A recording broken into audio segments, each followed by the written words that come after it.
নির্বাচন বানচালের ষড়যন্ত্র হচ্ছে বলে দাবি করেছেন বিএনপি চেয়ারম্যান তারেক রহমান।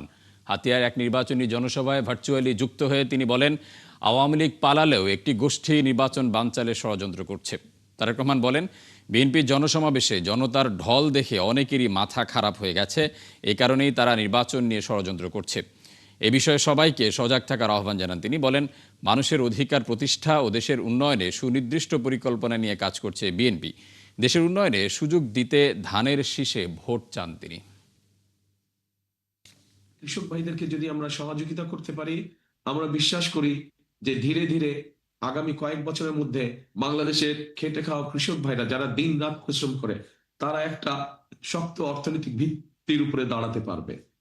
প্রিয় ভাই বোনেরা, এই এলাকায় বহু শিক্ষিত তরুণ যুবক আছে, তারা শিক্ষিত তরুণ যুবক ভাইরা, কিন্তু তাদের কর্মসংস্থান নেই, বেকার হয়ে তারা পড়ে আছে।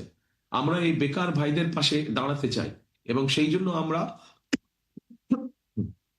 জন্য আমরা বিভিন্ন রকম ট্রেনিং এর ব্যবস্থা আমরা করতে চাই।